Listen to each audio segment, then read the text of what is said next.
Ladies and gentlemen, we are back with another episode of the Meta A podcast, and we left with quite a cliffhanger on the last video game cast episode, which featured Hell Pockets, who is here today. What's up, Hell Pockets?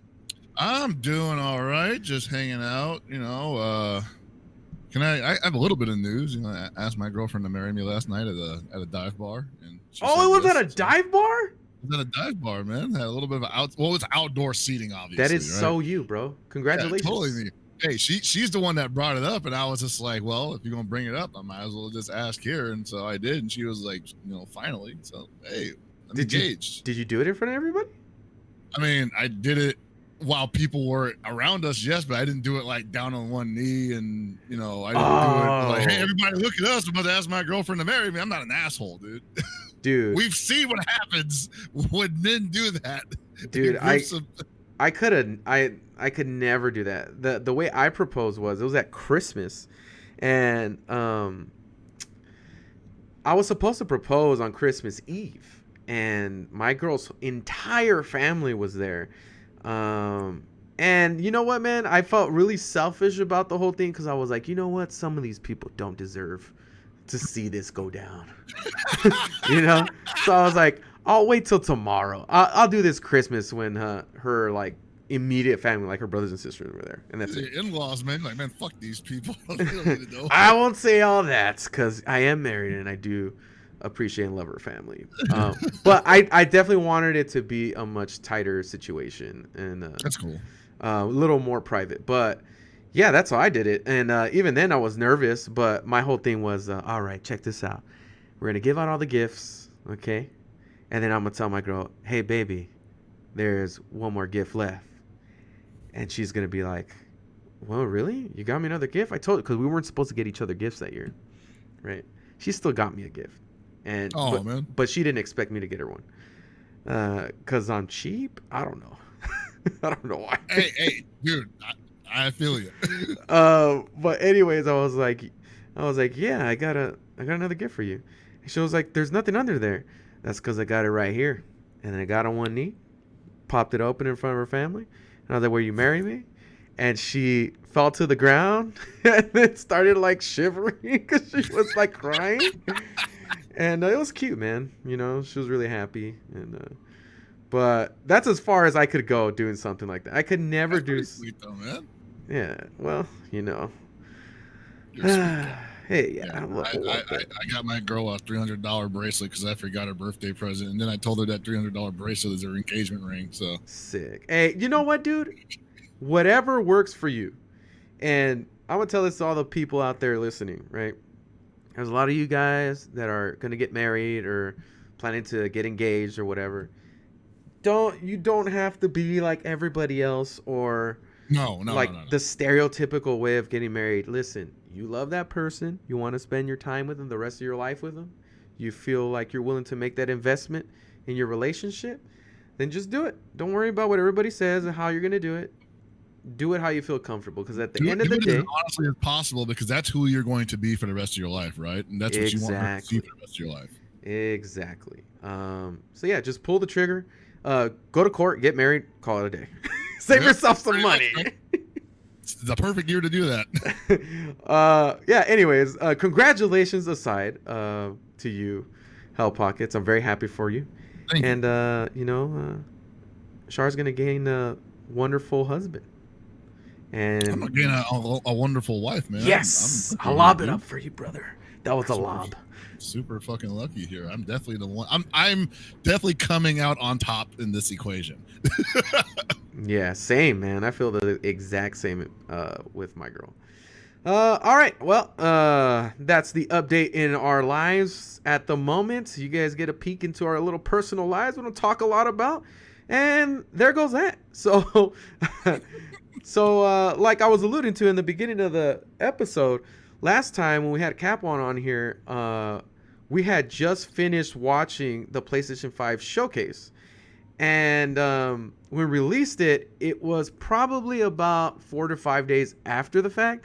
And fuck, did so much shit change. Yeah, I'm glad we waited.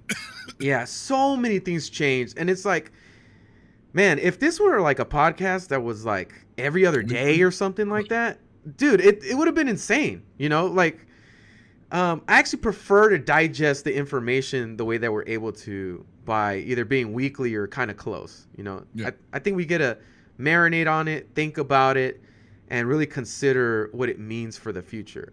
But the first thing that I want to bring up is that we definitely had some really harsh words for Microsoft as far as how they support making exclusive content or making games that matter on their console. Or rather, they don't do that. Yeah. That they don't do it. That they don't care, and that they're fully committing to this service thing that they got going on.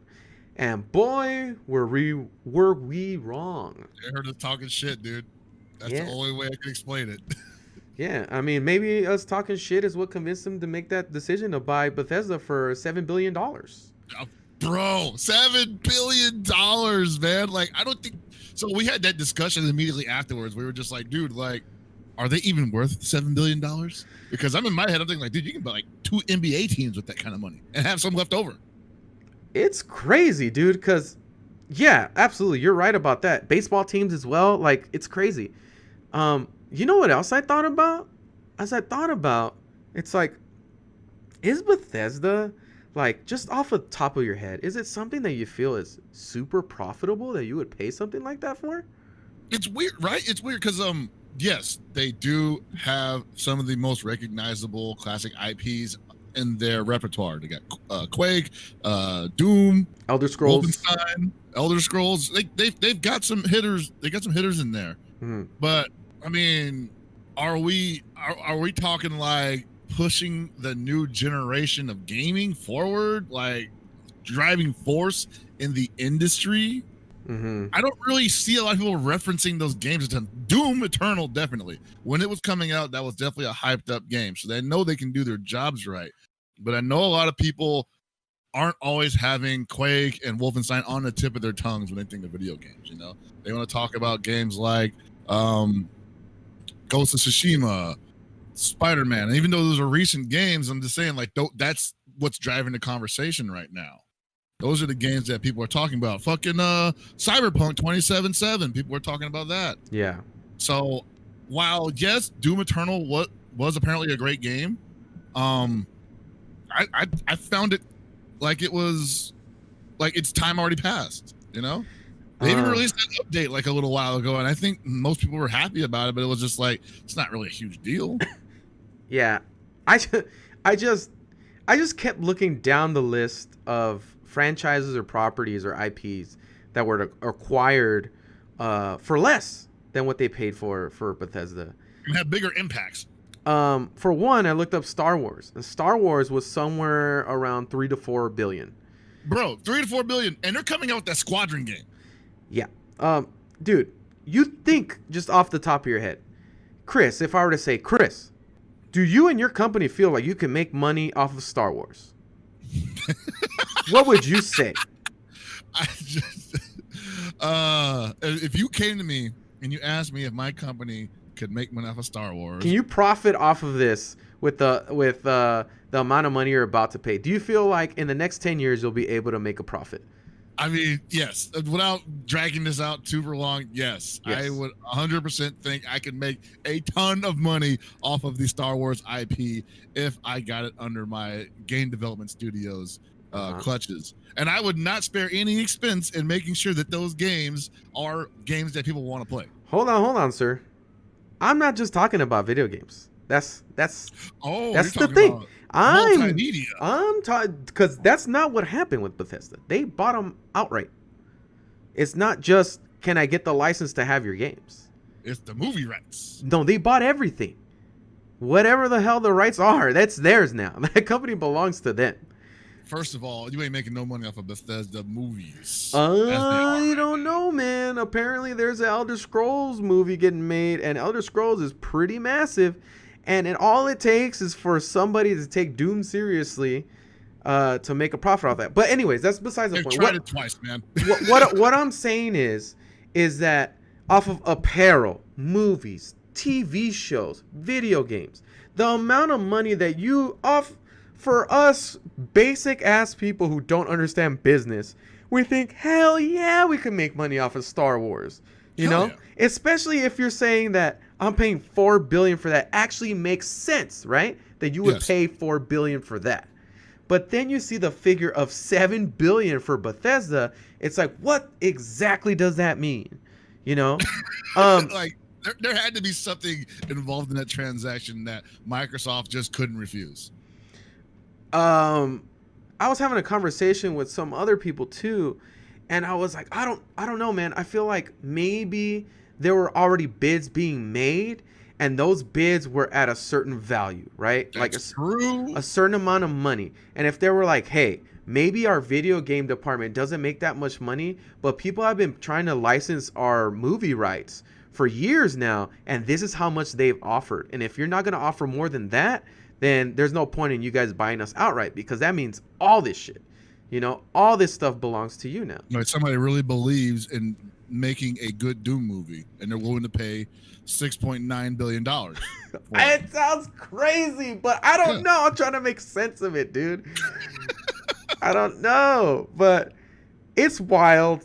And it's good for Microsoft and Xbox and for the consumers that will purchase that platform. I just can't make heads or tails of it. And it's got me on the edge of my seat because I feel like some more information is going to come about to really explain exactly what's going on. Because there are games that are already committed to coming out multi-platform that are from Bethesda. And there's nothing they can do about that. They're going to have to honor that deal. Do they get money from it? That's the thing we were Of course talking they about do. last episode. So they're thinking. That's what I'm telling you. Like, I don't think Microsoft trips that hard off of exclusivity. I think they're totally cool being a console, owning a major developer, but still spreading the love around to the competition, because the competition still has to pay them for the goddamn license. That is true. That's also a big discussion that was happening around the video game community was,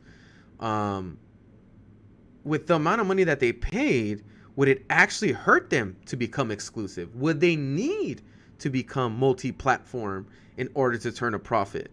You know, I don't think that they would benefit very much from being from exclusives, and it's not just because, you know, they suck at making consoles. I think we're going to get into that later, obviously. Mm-hmm.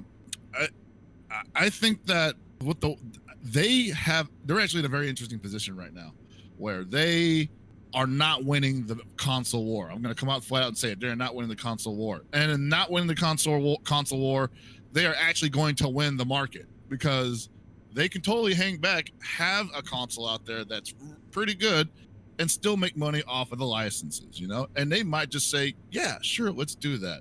And so my first inkling of this was when they brought over PSO2 and they put it on the Microsoft store. And I was like, this fucking sucks. This is horrible. Uh-huh. And they didn't do anything to fix it. They just said, yep, it sucks. It's the best thing you're going to get. A couple months later, it's on fucking Steam. Valve has it now. Valve has deep pockets, bro. Yeah. You better believe they're probably taking a cut from that. Yep. Yeah. They're just like, yeah, the Microsoft Store version still sucks. You can still play it on the Microsoft Store version if you want to, or you can play it on Steam where it's much more stable. Either way, we don't give a shit. That's really different strategy than we're used to seeing. And I think what the problem we're having is trying to make heads or tails. Like, I don't think we really believe that Microsoft is actually doing what it's doing. I think we keep trying to like create this narrative that like, nah, man, you guys really care about making consoles and video game content or whatever. And obviously they do by purchasing Bethesda, but even then that begs the question, how exactly are you going to utilize Bethesda if you're paying that much money and it's likely that it's not going to be exclusive? What is the upside here? And that's what I really want to fish out of this whole situation is where is Microsoft winning? Because it's not super obvious to everybody as to what the strategy is here, other than it's like they just bought a really awesome development company. But it came out of nowhere, Abe. it was like they were so quiet for years. Like they botched their own reveal for Xbox One. Yeah, They were this just like, didn't fuck come it, we're out. going multimedia station. We don't give a shit about gamers. I also would like to remind you that about a month ago, uh, WB Games was up for auction or up for purchase. They were considering selling their properties, right? Which would include the Arkham games and like all these Harry Potter games that they just announced. It's a pretty big deal. NetherRealms, I believe, is under there. Mortal Kombat's pretty big. Oh, that would have been huge. But Microsoft, supposedly rumors were saying that they were interested in buying WB Games, which would have been huge for them. Yeah. But it didn't happen. And now we fast forward to about a month later, and we probably see why. They were probably Bethesda the whole time. Yeah, they were probably way too busy scoring this massive deal with this game company. Yeah, it's wild, man. I don't know what's gonna happen in the future. And the deeper we get into this conversation and start talking about the actual consoles and what's been revealed so far as of late, it even puts up even more question marks. There was a video I linked you to, and it was to give credit. Digital Foundry puts out a lot of videos that test performances on video games or on consoles and stuff. And right now, the big hot topic is Xbox Series X, because Microsoft felt the confidence to be able to ship out actual Xbox Series X's to a bunch of people and have them test it out and see what they think about it. So Digital Foundry was able to get them their hands on one, and they tested out a lot of backwards compatible games. And it turns out that it runs a lot of the backwards compatible games amazingly. A little more than amazingly. There is a very noticeable upgrade visually. Visually, performance-wise, it really started to take the conversation in a different direction now. Because this, again, with Sony, we've been in the dark for a lot of things, especially pertaining to this topic. We don't know 100% the details of what the PS5 is actually capable of when it plays backwards compatible games. But we do get conversations that are really funny when it comes to cross saves. And I don't know if you're paying attention to what happened with Spiderman, but it was it was really confusing to a lot of consumers, because they said that if you buy PS4 Spider-Man, you can upgrade to PS5 remastered, but the save doesn't cross over, and a bunch of different things. And we don't even know if it runs better. So that, to me, that sounds like they have not yet embraced the generation that Microsoft is embracing. Because when you look at Microsoft's transition to this current generation and moving games from the previous generation and the ones before those onto the current platform that they're working on, yeah, you're getting something that looks more similar to when you move your old PC game to a new PC rig with more power, better graphic horsepower, right? Mm-hmm. And you're able to open up those extra layers of color and texture through the game, because it's already in the game. It's already within the game. It was locked away because it didn't run on the system very well. If it was unlocked. So now on these newer consoles, it's unlocked. It's just like, okay, it was there the whole time, and now we have the horsepower to take full advantage of it. I see the stuff from the Spider-Man game on PlayStation, and I'm thinking they're just redoing everything. That is very different from what Xbox Series X is able to achieve, right? Yeah, it's very different. Now, I mean, obviously they could do the same thing, but Xbox is flexing its muscle in a way where it's using its body of work to flex itself, you know? I guess the main thing is that we don't know. We don't know, because those consoles have not been shipped out for people to test out the way that Xbox Series X has. Yeah. And I'm sure once somebody gets a hold of that, that they'll be able to test that out. But as far as what the perception is at this point, because Microsoft has put out consoles, is I'm really liking what's going on over at Xbox. I can't disagree with you, Abe. Like normally, like I was definitely leaning towards PlayStation this entire time, and I still am. I pre-ordered it. I'm waiting for it to show up. But the more I see from Xbox, the more I'm wondering, what exactly am I getting a PS5 for? Resident Evil 8? That's not even going to be a launch title, I think. Yeah. You know, Godfall, I'm getting that on PC. I can't really think of one game I want to play on PS5. Well, here's the thing. We have to kind of outline the types of gamers that we are, right? True. For me, I am definitely a console gamer. I enjoy a lot of the games on the Sony console on PlayStation. I would totally buy an Xbox if there was a suitable game for me to play on there. Like I used to love Fable. Fable hasn't been made for a whole generation, so there's no point in me getting an Xbox for an exclusive or anything. Yeah. But the thing is that I think is important for us to outline is that we are fighting game players. Yes, sir. And performance matters to us a lot. And one of the things that was proven in the Digital Foundry video, they specifically highlighted DOA. Now, apparently DOA is very notorious for having trash console ports. No, well, that too, but trash console ports in general. But the frame rate being garbage. Yeah. It runs at about 40 frames per second when it's supposed to run at 60. Yeah. It fluctuates on top of that too. I think that's the most egregious problem there. It does. It's not stable. It does. But when they ran it on the Xbox Series X, it ran at a consistent 60 frames per second. That is a completely different game, my friend. Yeah, I was really impressed by that. Like I said, when I saw that video, I'm seeing shades of the PC upgrade discussion happening on the console, in the console arena. And this has never happened before. Mm-hmm. This is never in the history of modern video game consoles. There's never been the evidence of an old game just running on a new console better without any actual external work done to it, outside of just unlocking the graphics. It's been graphical as far as I know. I remember when PlayStation 2 came out, they were talking about how it smoothed out a lot of the graphics. I remember specifically there was a screenshot comparison with Tenchu, and then Tenchu getting played on PS2, and it was less jagged. But performance wasn't even a part of the conversation at the time. Right. So, but now this opens up a whole new avenue for people like us.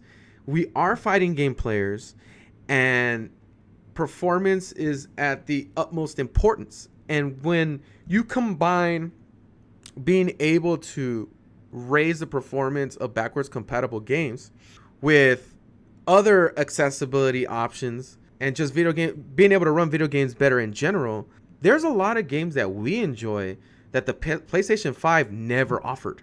Granted, we don't know if those games are for sure on the backwards compatible list, but if they were, it would mean a really big deal for people like us in the FGC. We're big SNK fans, and there's a few games that were actually released on Xbox 360 that if they can achieve the same type of thing on the Xbox Series X, I mean, that's going to be a big deal. And we're going to be able to play it on a modern console.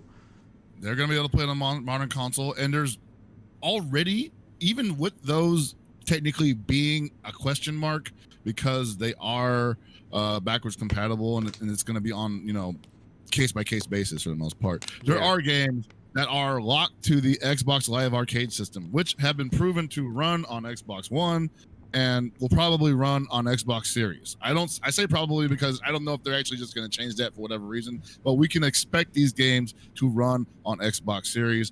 And those are some pretty big games for OG fighting game players, for people who have wanted to get into old fighting games again, or people who've never gotten to old fighting games because they just didn't have access to them past the current generation. They will have access to those games on Xbox Series. We're talking like Neo Geo Battle Coliseum. We're talking KOF 02 UM, which we'll talk about later, obviously. Yeah. But before, that was like, 13 that was as well, man. 13 as well. You know, there's just a lot of fighting games on that are still currently playable on the current Xbox platform, and there's no reason why they would not be playable on the future Xbox platform, and they make it really easy for you. And here's the thing too, it's like there so far is no evidence that the PlayStation 5 will do this. Is it likely that there will be some performance upgrades for whatever is backwards compatible? Sure. Totally, I believe it. Sure. But will it go as far back as to include PS3 games? I think that's unlikely. I think it's very unlikely. When you saw PS4 just basically not do that, it was the dream was dead. And Sony does this every generation, where they say backwards compatibility is going to be a thing. But what they mean is you'll be able to buy ports of those games on the PSN store that will run on the console, and there won't be any upgrades. It'll just be the game. It'll be a ROM. It'll be an emulated game, more or less, right? Yeah. It's not really the same kind of deal. And while that in its own right is better than nothing, it's not anything compared to what we saw on that Digital Foundry video from the Microsoft Xbox Series, where we literally just saw them unlock games, you know? It's wild, man, because there's it makes me want to play games I've never played before. Yeah, you know? It totally does. They showed a lot of games that had trouble running consistently at 60 frames per second, and then just like pretty much blaze through them with the raw power that they had with the Xbox Series X. And there's a lot of games that I play on PlayStation 4 that are Sony exclusive, whether it be The Last of Us, Ghost of Tsushima, the Uncharted games, Gods of War, or whatever. You know what? Gods of War actually did pretty well. But those games, I wonder, I don't even think they're going to offer any types of upgrades for those games, because honestly, I think Sony would rather go the remaster route. Like, I think they would just let it sit as is.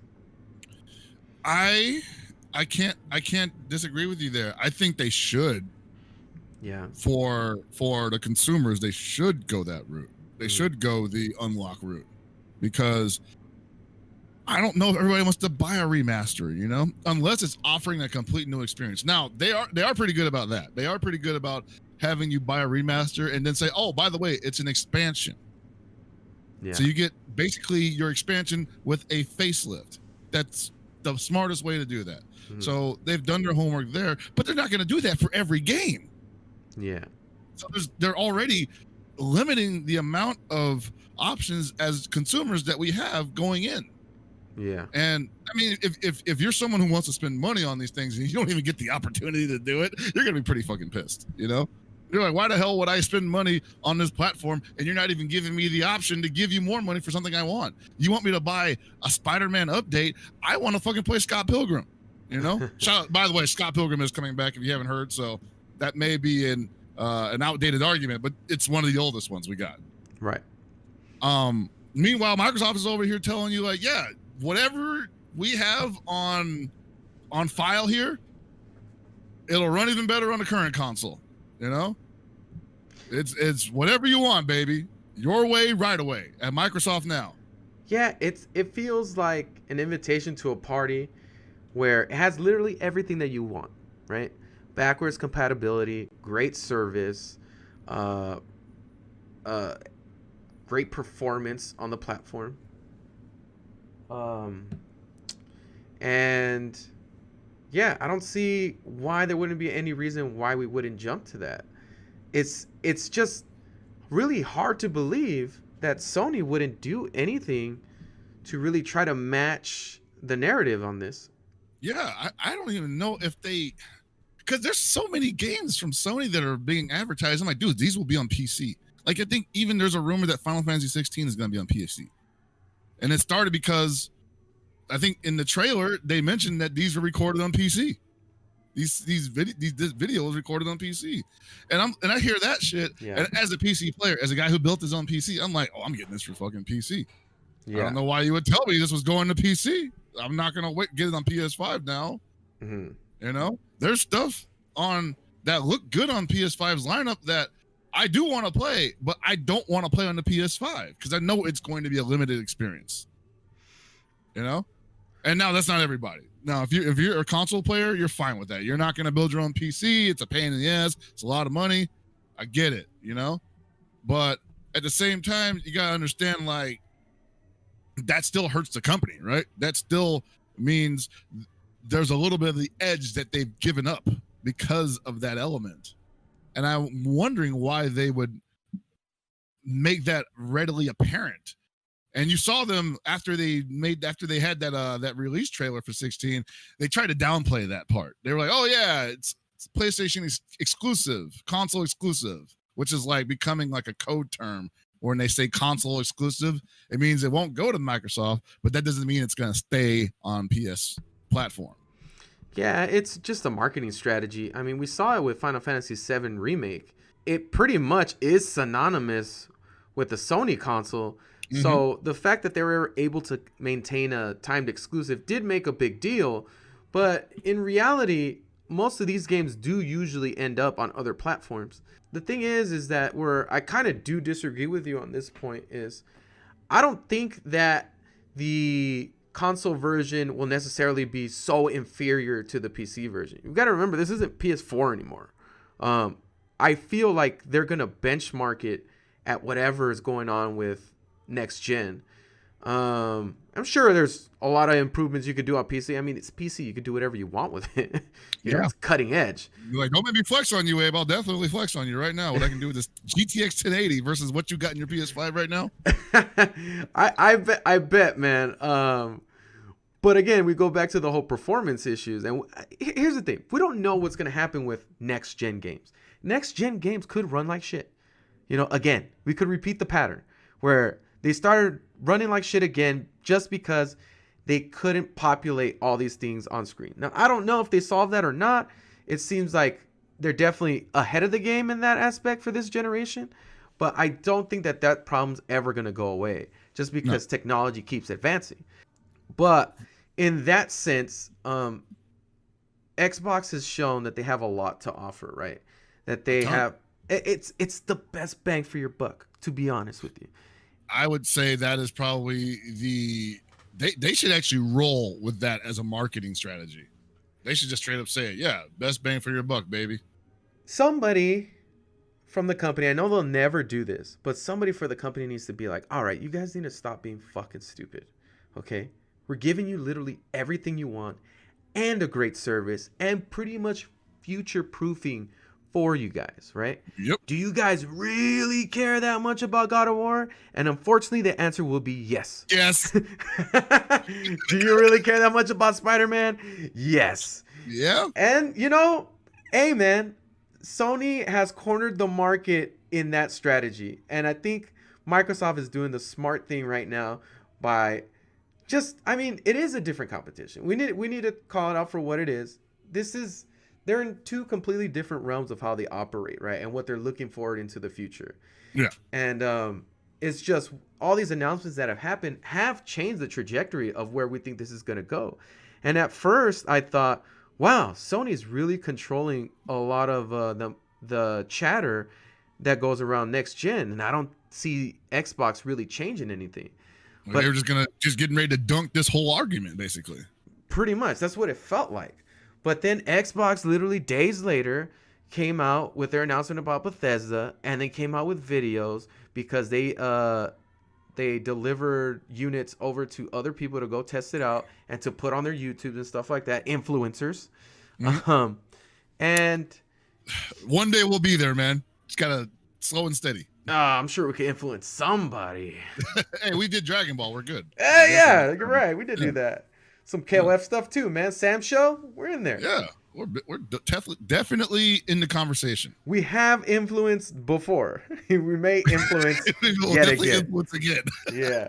So yeah, I just think that whole conversation is really interesting. But there are some really weird things happening, right? And we're talking about the whole Spider-Man remaster thing, and it's just a bunch of weird stuff keeps happening. Like they talked about the whole cross-save thing not being compatible with PS5 and with PS. Why would you even do that? That should not ever be an issue.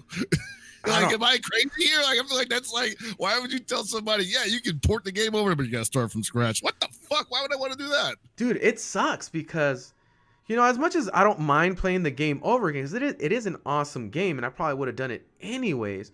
But the fact that I don't have access to all the costumes I unlocked, to all the power-ups that I had, I would like to play it in plus game mode. Or yeah, whatever it's called after you beat the game.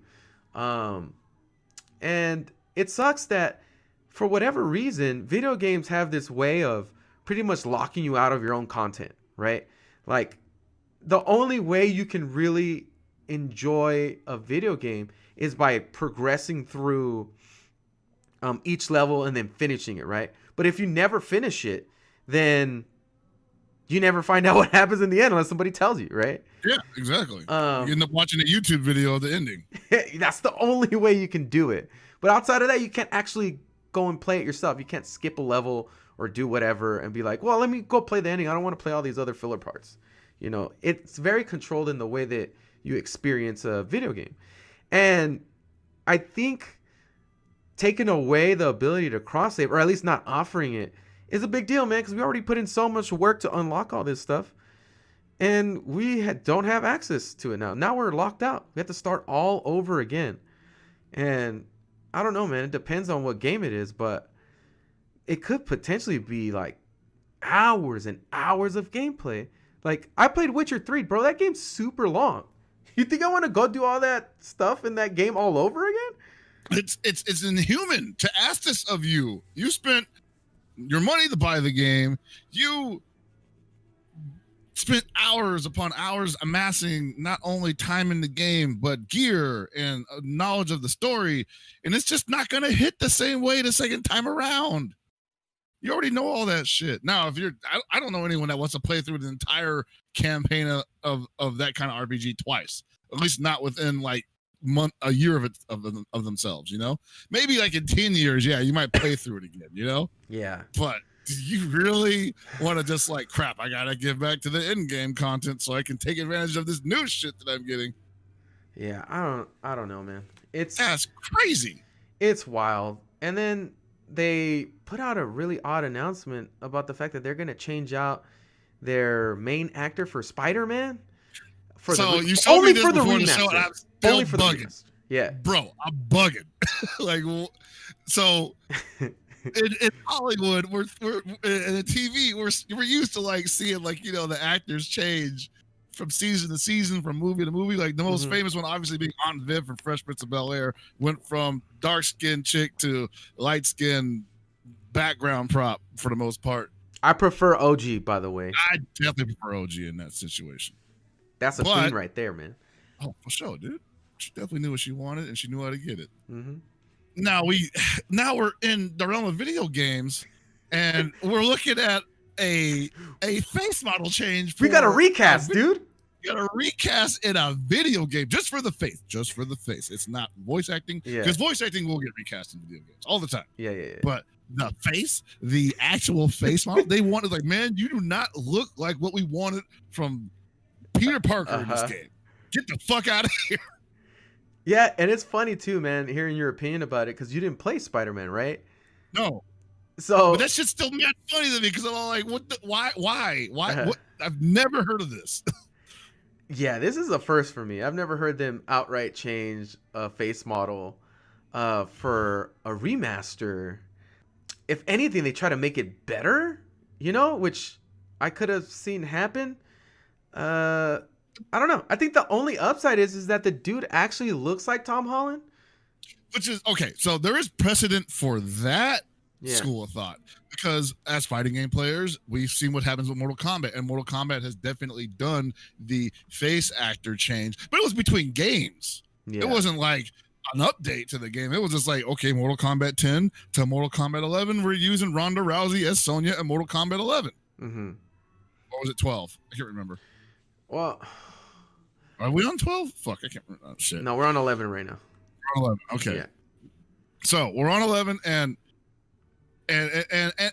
that's just, but that's a totally different game. That's a totally different game. It's more expected for, especially a fighting game, to make those alterations like that, because it's a new experience. It's an entirely new story.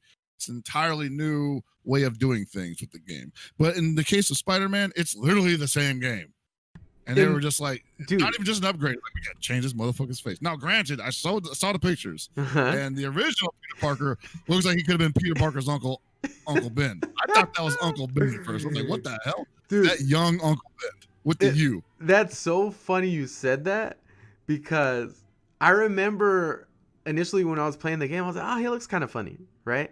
But then you get used to it. You're like, all right, usually, especially with hair on 3D hair is usually terrible in video games. I don't think it's been great outside of, I don't know. It's not just the hair, bro. I know. I'm getting to that. But one of the things is I'm just trying to break down the whole model, and it's like it's okay to have a weirdish looking face, right? I mean, it's happened a lot. You spoke of it in Mortal Kombat or even Injustice, and a lot of weird faces in Injustice. Yes. Yeah, it just looks funny. And that's kind of been at the level where we've been at in the video game industry. So I was expecting, all right, it's funny looking, but the graphics still look good. The game still looks good, right?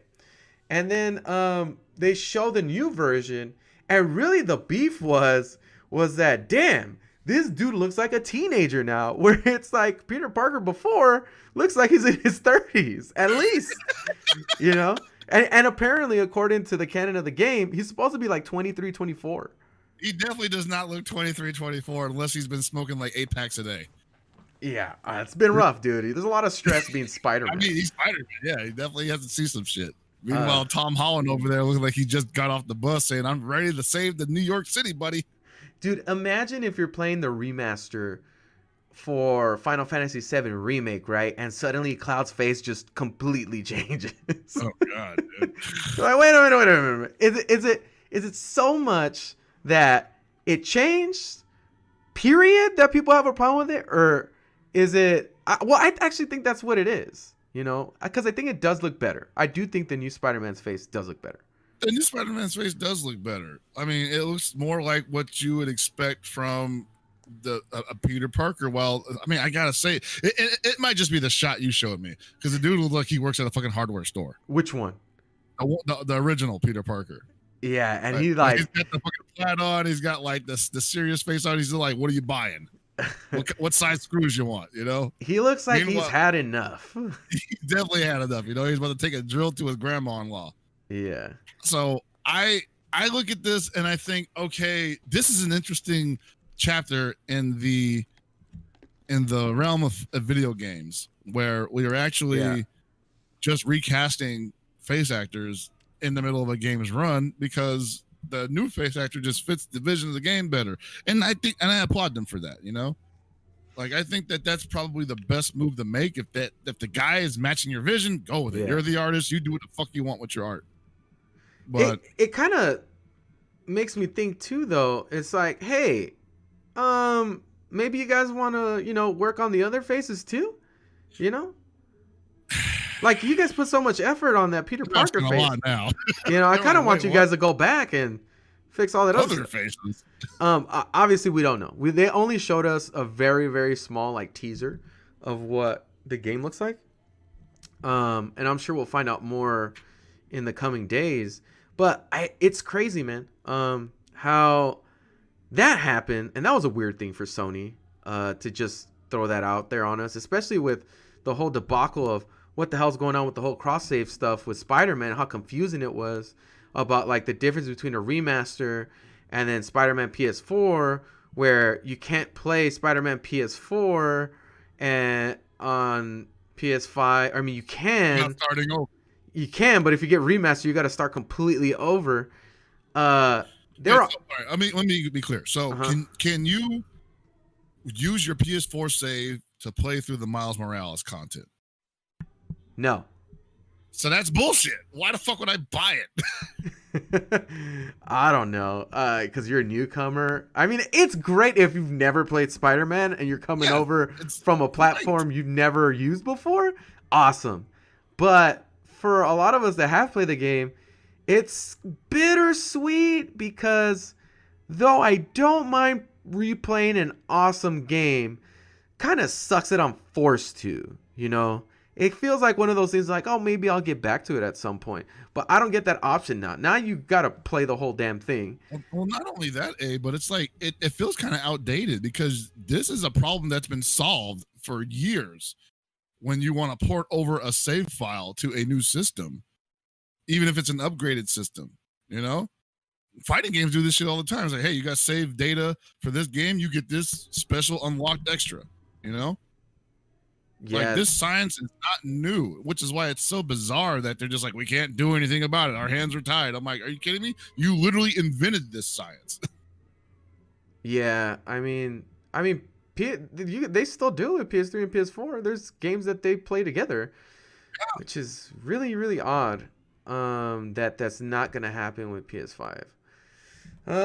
Well, Or at least we can assume it's not gonna happen with PS5. They might just be like, not with Spider-Man. Well, okay. So here's the thing. I guess to kind of tie this next gen thing and video game thing to a knot, because we're gonna go into a different gear here after this. There's another thing that I wanted to talk about, I guess, and it has to do with like the pricing of video games and how they're starting to go up. I guess like the standard price right now is gonna start to be set at $70 specifically for PS5. I guess that's what it's looking like. Mm-hmm. However, prices haven't seemed to change on PC. They seem to be sitting at around the same prices and staying consistent there. So, I mean, kind of interesting to see what the strategy is going to be in the future for a lot of these games, because I feel like we're constantly being pushed in the direction of PC. And I feel like that's the inevitable future. People have been saying that for years, right? Yes. The inevitable future is we're just basically going to become PC, you know? Well, it depends on if consoles really want us to be that way. They've already been, like you said, they've been kind of dipping their toes into that realm by, hard drives. Hard drives was the first real big dip in there where you can swap out hard drives in your consoles and have more space, which is like the baby step. Mm-hmm. Now, where things will probably get a little hairy is if you can change the GPU. Mm-hmm. If you can start swapping out GPUs in your consoles, and I wouldn't be surprised if Sony creates some kind of special GPU line that only works with fucking PlayStation consoles, just so that they can make money off of that too. Yeah. And then you're just basically, playing baby's first PC. I mean, pretty much, man. It will ultimately come down to how long Sony's going to hold on to these exclusive, and it might be forever, but I don't know. At the space that we're at right now, I feel like we're on the edge of some new news to be coming up in the next week or two, because Sony is again got its back against the wall, and I don't know if you heard, but a lot more pre-orders are getting pushed back. So if you were confirmed to get a pre-order at launch, I've heard that GameStop has pushed it back as far as like January. As long as Amazon is pushing it back. Or December. Yeah, so there's a lot of conversation going on with Sony that isn't necessarily favorable. I wouldn't say it's unfavorable, but there's a lot of questions, especially with the way that Xbox is coming forward and being really transparent, which is a good move. They definitely need to do that. But I think PS5 has played that holding the cards to their chest mode for quite some time now, and I think it's time for them to really speak up about things, especially with how weird this week has been. Yeah, I know. I well, here's what I think is that we've been seeing these guys trade shots all month, all summer. Yeah. It feels like every time Microsoft does something, Sony's right there to snipe them. They did it first with like the price and then the release date. Mm-hmm. And then Microsoft was like, cool, you want to play like that? We got the Bethesda acquisition. And then people were just like, wow, that's weird, but still awesome at the same time, right? Yeah. And then they had another flex that, as far as I know, has yet to be answered by Sony. And that's the fact that Microsoft Xbox Series has an arcade stick coming out for it. Oh yes. Let's talk about Microsoft that. now people have told me that in the past Microsoft has gotten their sticks before Sony because Sony has some weird licensing thing, a licensing issue or some shit like that, right? Yeah. And I'm like, okay, I'll believe that, like maybe Sony's making them wait to announce that they got a stick, or maybe Sony's not even giving them the license yet because they don't want them to know what's coming down the pipeline. Yeah. At the same time, I'm like, dude, how does anybody know what's coming down Microsoft's pipeline? All we know is that Samurai Showdown is gonna be on Xbox Series as its own release. Have they announced like Mortal Kombat for next gen? They have not announced a release. I'm sure through the backwards compatibility function there will, but no official like upgrade or remaster type situation. No, I haven't heard anything yet. Now, you make a good point there, though. Do they expect that to happen? Because I'll say this much: if Hori's the one releasing the stick, by the way, yeah. If Hori thought that, we got to put a stick out every generation, we're going to put it on Xbox first because Xbox gave us the go ahead to do it. Mm-hmm. I think that's a fair assumption to make. But I also feel like if they thought it wouldn't be lucrative because there was nothing coming, they wouldn't do it. Especially considering the fact that Xbox One sticks will be backwards compatible with Xbox Series most likely. I think they've confirmed it actually. Here's the thing too is it's not you don't make that much money off of fighting games, No. as especially just being a peripheral. So there has to be something coming down the pipeline that you would like to support, right? You want to support, like there's two scenarios here. One, people are gonna want to buy Xbox sticks, and they didn't buy them last generation, probably, Mm-hmm. and probably those sticks aren't available anymore. So they made a whole new generation of sticks that are just ready to go for Xbox Series X because people are gonna want to play games on the Xbox Series, and that's one scenario. The other scenario is a bunch of new people are going to want to fucking play on Xbox, like new fighting game players. Like something is going to happen where a bunch of new guys come in and they're going to think that they need sticks and they're going to go to Xbox. You know what? They did announce, well, I mean, we have to be very specific about how we say this. There was an announcement for Virtua Fighter. It's not Virtua Fighter 6 per se. But we do recall that Virtua Fighter 5 was on Xbox, and I don't remember. It was on 360. It was on 360. It wasn't exclusive though, right? I don't remember it being exclusive. I'm pretty sure Virtua Fighter 5 was not exclusive, but I also don't think it made it past Xbox 360 and PS3. No. It stayed in that generation. Yeah, and so when you take that into account, and I'm pretty sure that Virtua Fighter 5 Final Showdown was, it might have been an Xbox Live arcade title. I don't think you could buy a physical copy of it. Mm-hmm. So with that in mind, it's technically in this current day and age only available. Yes, it's only available on Xbox 360 Live, Xbox Live Arcade.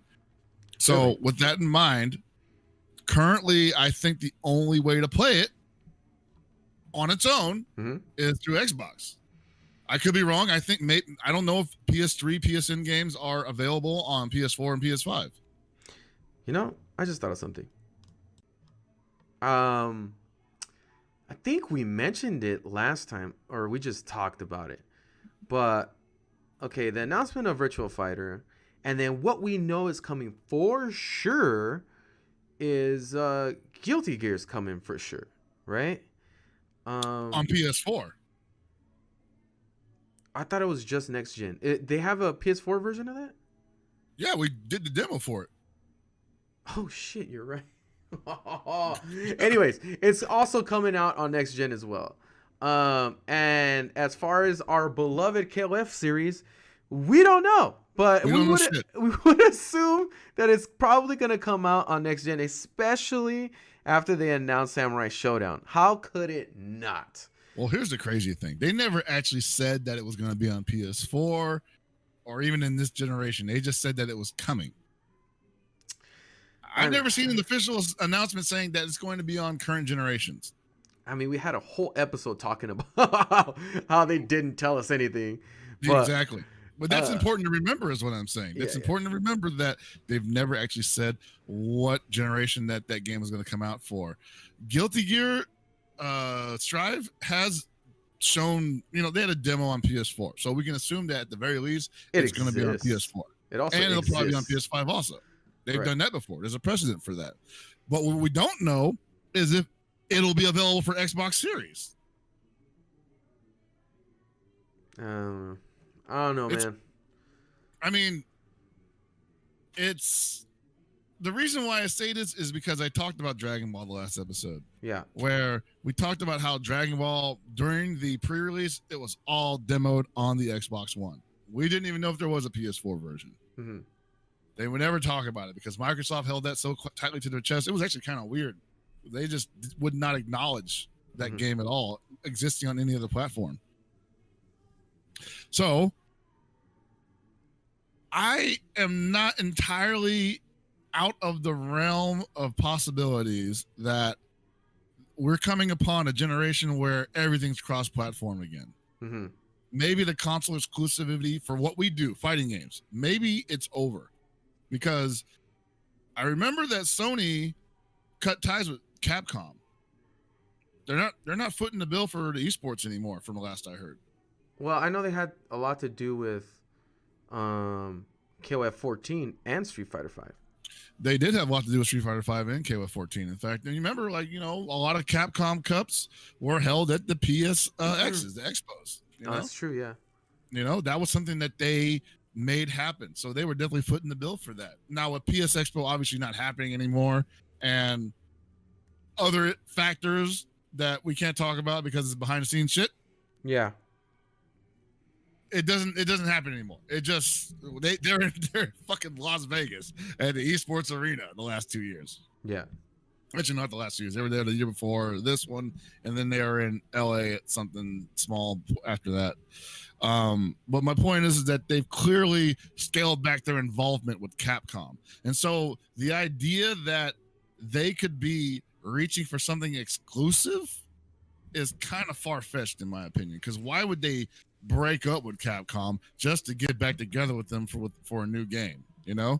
They're gonna sit there and let them eat shit for 2 or 3 years, and then pull them back for a new game. I think what we're coming back to is the PS3 360 era, where it's basically gonna be what is most beneficial to us as fighting game players. And this goes back into the conversation we had about which one of these consoles is going to perform better. Exactly, which was always the discussion between PS3 and 360. Yes, it was. There was a lot of really good arguments as to why a lot of the 360 games ran better. As developers, it has been well documented that they had a lot of trouble developing for the PS3. Mm-hmm. And yeah, I don't know. Again, as far as right now, the only thing that we know for sure is what Microsoft's given us. We don't know a lot of what PS5 or Sony and PS5's given or is going to give us. And we can only speculate. But if the track record is anything to go off of, Microsoft has been the easier company to work with. They have. They've also been open to more ideas. And if Bethesda is any indication, they've got a lot of money to spend. Yeah, I mean, there were rumors of them buying Sega at the Tokyo Game Show. They were to buy a Japanese company, and that could have still went down. We may not know about it yet. Oh, man. I mean, one of the most strangest things that no one's really talking about enough here is that leading up to Tokyo Game Show, and this mainly applies to us as SNK fans. Yeah. We did not see any evidence that SNK would appear at all at Tokyo Game Show. We thought they were just blowing it off this year, and we were really sad because we thought no KOF 15 news. Right. And then all of a sudden, they're on Microsoft's showcase stream with no announcement that they would be there, no hints that they would be there on Twitter. And I think it's important to note as well is the close relationship they had with Sony the previous generation. And yeah, exactly. That's why I thought that was very strange. I was like, Yeah. if anything, they would talk about Samurai Showdown coming out to PS5. Yeah. Even if Sony wasn't there necessarily to have a showcase like that, because I don't think they've been to a game show in a number of years because they have their own game show now. Doesn't make sense for them to go to a game show. In that case, they just wouldn't show up. They'd say, hey, we can't do nothing until the next PSX. We can't do nothing until Sony says we can do it. And so that tells me that the reins on SNK as far as their relationship with Sony are now off. The chains are off. They're able to court anybody they want to or let anybody into their front door that they want to. And Microsoft came knocking and said, hey, we want you to do a segment on our showcase. In the past, Microsoft and SNK have gotten along swimmingly. I'm pretty sure I talked about this at length in the previous episode. Yeah. They've got a bunch of games on that platform that do not exist anywhere else. I would not be surprised if that Japanese company that Microsoft was looking at purchasing was SNK. I mean, I feel like a lot of these companies are ripe for purchasing, because they do struggle, especially the platform of Microsoft does struggle to really gain appeal with the Japanese audience. And this would kind of be a strong arm situation where they would force a lot of people over there. But I feel like this would happen. It would make much more sense with like a company like Sega, but at the same time, since Microsoft has already shown its colors this next generation with purchasing Bethesda, I think anything's possible. We haven't seen this strategy. $7 billion. We haven't seen this strategy. You think like people? So I talked about this. Someone replied to me on my Twitter saying that Microsoft does not have the money to pay for to buy out a company from a Chinese overlord, right? Next week they fucking drop $7 billion on Bethesda. And I'm like, you telling me they don't got enough money? You think that whoever, like the company that owns SNK right now, Tencent, you think they won't sell out for $7 billion for SNK if they offered it to them? I'm not saying that SNK will get bought out for $7 billion, but if it happened, do you think that they would say, no, it's too valuable? It's more valuable than $7 billion. Hell no, man. Microsoft is coming in hot right now. They're trying to dig out a market that Sony is ignoring because Sony's too busy thinking they're the shit. You know what? Actually, I have to bring up another point of news that we didn't discuss at all, which is important to this discussion on Sony's end. Mm-hmm. Did you hear about how they said that they're going to do a remake, or there's rumors of a remake for Metal Gear Solid? I've been hearing about that for years. Well, it's come up again. Somebody's brought it up again, and there was a release of the ports of the original Metal Gear Solid, and I think Metal Gear Solid 2. The one on GameCube, right? On PC. No, not the one on GameCube. I'm talking about, it's on, what is it? It's not Epic. It's on GOG, I think. But they just released ports of it. Not remakes or anything. Like the one you're talking about on GameCube is like Twin Snakes. They completely remade that game. Yeah. This is like the original fucking ports of the game. But that brought up rumors of them doing a remake of the original Metal Gear Solid, like getting the full treatment, kind of like Final Fantasy VII Remake did, and Resident Evil 2. So that brought up the discussion of again of a conversation that was happening that Sony was trying to purchase the licenses to making Konami games, whether it be Castlevania, whether it be Silent Hill, Contra. I guess that came up in discussions again, which that's been a rumor for a long time. And I mean, if anyone's going to do it, it's probably Sony. I don't see Microsoft purchasing Konami. I don't think it's worth it for them. No. Outright purchasing Konami is... Why would you do that? I mean, I don't even think they want to sell, to be honest. Their audience does not give a shit about those games. No, maybe Metal Gear. Maybe Metal Gear, but which is why they would license out the IPs. Is what I'm saying, and I feel that like would be the only thing they did. Like that's a great deal, right? That they would be able to pull off for Sony, and supposedly they've been in talks. Yeah. And Kojima's kind of like second party right now, and they'll bring them back in for that. I guarantee you. Absolutely. So those are rumors that have been going around for a while, and I feel like, just to not let Sony be completely aired out on this situation. Again, though, none of this is confirmed. We don't know anything about this stuff. Yeah, no, there's a ton of rumors coming out of the Sony camp. Like, dude, I just read a rumor before we started the show that they are letting Jak and Daxter come back on PS5 from another studio. And I've been somebody that's been saying like Jak and Daxter definitely needs a re-release, especially with the freaking Ratchet and Clank. Well, the game was great. I love Jak and Daxter, so I mean, yeah, that would actually make me feel like, hey, maybe I didn't make a mistake buying this console. Yeah. They're saying that Blue Point Games is working on remaking the Jak and Daxter trilogy for PS5. Jesus, those guys. This was the rumor back in May 25th. Those guys are just knee deep in the remake game. I mean, they look like they're killing it with Demon Souls.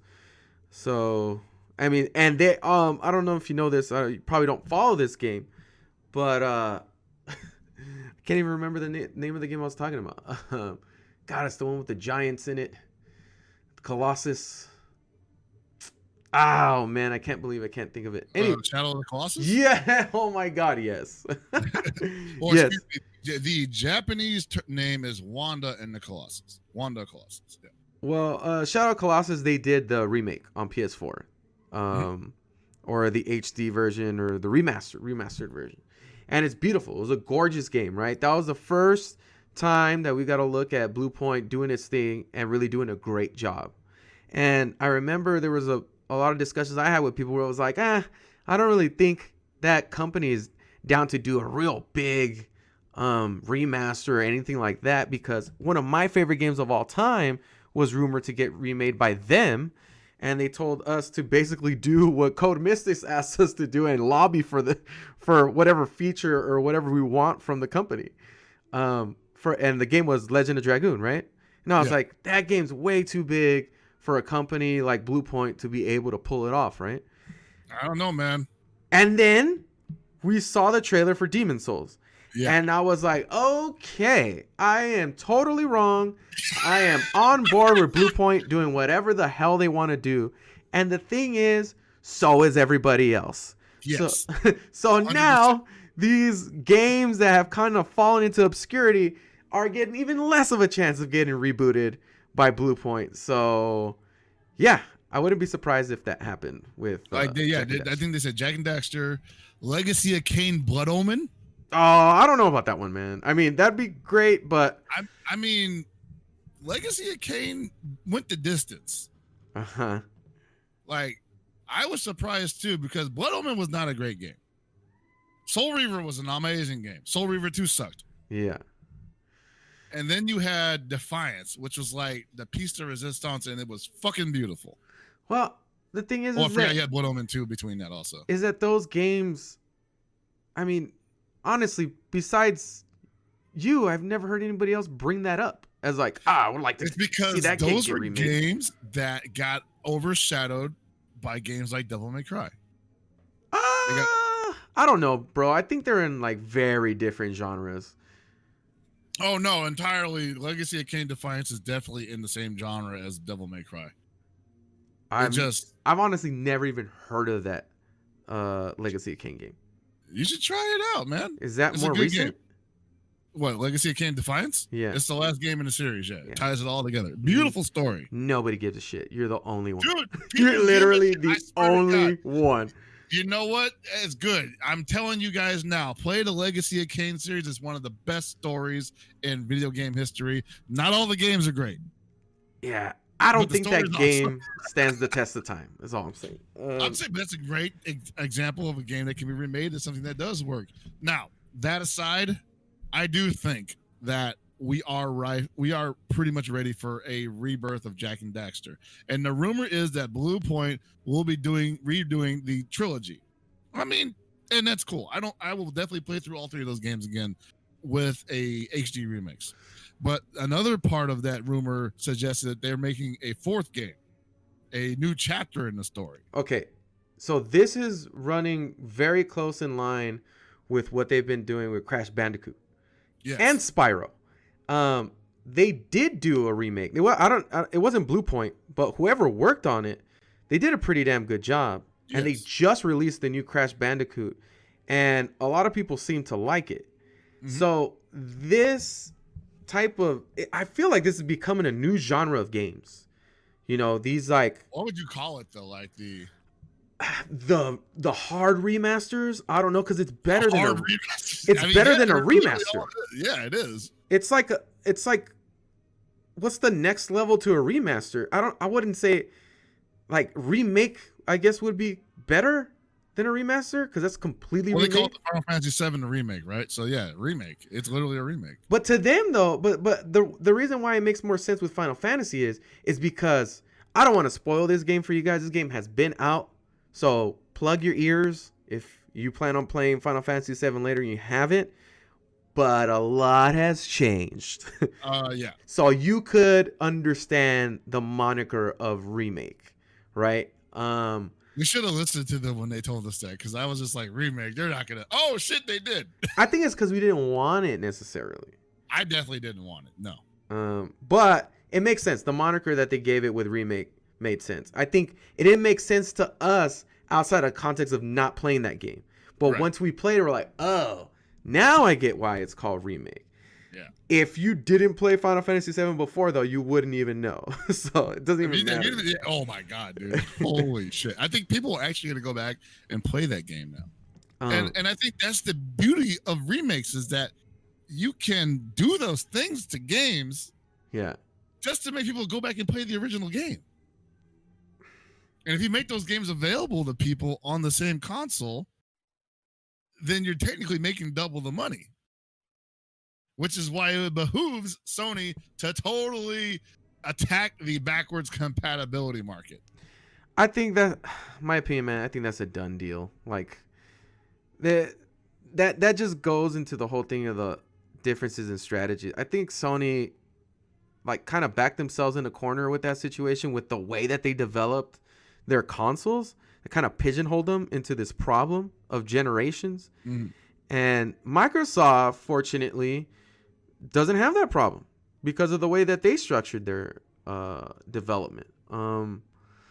But I definitely find this conversation that we're having right now interesting about these remasters, because it really gives a chance to new development companies to really get their feet wet at creating kind of like, what is it? I wouldn't say it's low bar, but it's low risk, you know, like, these are games that have already been proven. They have the whole nostalgia factor going for them. And it's been already proven in the market that it'll sell well. Like, people bought the Spyro games. People bought the Crash Bandicoot games. You know, people are hyped about the Crash 4 game. People are fucking hyped for that game. Yeah. And so it would be ridiculous not to do that with Jak and Daxter. I mean, there's even another game that they could put on. Do you remember Sly Cooper? Sly Cooper, baby. Yeah, I mean, there's so many properties that are just dormant because these development companies pretty much moved on to completely different video games. Oh, yeah, I think Sly Cooper was Insomniac, I think. I honestly don't remember if it was Sucker Punch or Insomniac. You're probably right. You know what? I think it is Insomniac.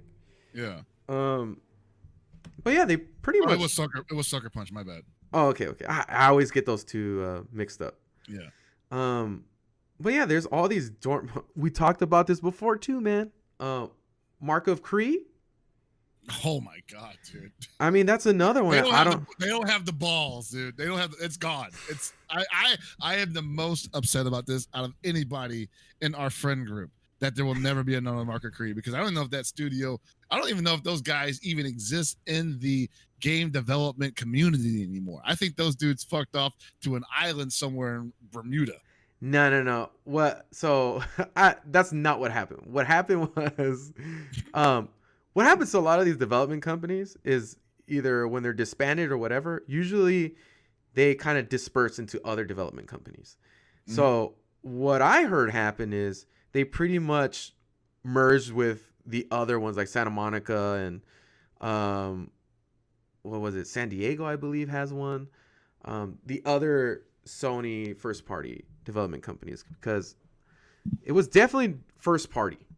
The original It was their San Diego branch, yes. Yeah. See, fuck. And the San Diego branch had only done, I mean, it continues to do baseball games. Now, as we know it now, yes. There's been a lot of restructuring with a lot of these companies. So, but I mean, they still have that IP. At least I think they do. Unless they sold it off. But there's a lot of games in their library in the past that they really don't put money and time to remake it because those companies have blown up. You know, like Naughty Dog is now what Naughty Dog is now. You think they're gonna go back and do some Jack and Daxter shit? I mean, they don't have to, you know. I mean, let Bluepoint do that shit. Exactly, or another company entirely. You know, make another studio. It's think about it. The process and time it takes to make these games takes so long that it would be nice to have this buffering room with this new genre of video games as like a remake. You know, I feel like remakes really give us that buffering time between each huge release. You know, and they're really valuable. So I feel like this is gonna be a continued thing to happen because I never heard of Bluepoint prior to what they did with Shadow of the Colossus. You know, I don't know what they did. I'm sure they did other things, but they didn't come into my knowledge. It didn't hit that heavy until Shadow of the Colossus. And even then it was like, oh, well, you know, they got lucky. It's a great game already. So what does it matter? You know? Hey, no, that like you said, that's not a bad position to be in. All you got to do is make it look pretty. You keep all the elements the same, hire some voice actors that can really bring the dialogue to life, and everybody's going to call you the conquering hero. Nobody thought that they would do what they did with Demon Souls, though. I'm not even a Demon Souls player. And I looked at that stuff and I was like, damn, dude, like, this is probably one of those situations where people are, it's changing the course of their decision making, you know? It's just like, wow, I didn't think that this could happen. No one expected it. I have to watch this company. To me, it got me looking at Bluepoint. Yeah. You know? I didn't, like you said, I never looked at Bluepoint. I didn't even look at them when they remade Wanda and the Colossus. I was like, whatever. But now I'm seeing what they're doing with Demon Souls, and I'm like, damn, I got to keep an eye on these guys. And when I saw them on the hit, when I was looking up seeing if ever there would be a Jack and Daxter on PS5 release, I was like, oh shit, yeah, let it happen. There could be more, man. I mean, let me look up real quick. I want to see who's making that Crash Bandicoot game. Who the hell is developing that? I started thinking about Jack and Daxter because of the Crash Bandicoot 4 game. Because I thought, you know, if Crash Bandicoot can get a game on the current platform and then the current game on the future platforms, most likely, why can't Jack and Daxter? So are you kidding me? The publishing company is Activision, but the development company is Toys for Bob, which also worked on the Skylander games. Interesting. And they also worked on the Spyro Reignited trilogy and the Crash Bandicoot. Wait, did they work on the Crash Bandicoot one before this? I'm pretty sure they did. Yes. Toys for Bob. Anyways, they're the ones that worked on the new one as well. So they're a subsidiary of Activision. Yes. So that means it's a fucking Blizzard game. Yeah. But still interesting as far as this whole talk goes of remakes. Yeah, it makes so much sense. Anyways, yeah, I mean, there's a lot to be excited for. A lot of new information came out, and I look forward to what I feel like are going to be nothing but bombshells in the next few weeks. It's a good time to be a gamer, man, and not just because consoles are coming out, but I think this is probably the most wild cycle of new console releases that I've ever lived through. And I've lived through all of them. Well, the big ones at least. Yeah, man, I mean, they just keep coming out with new cards I didn't think they had.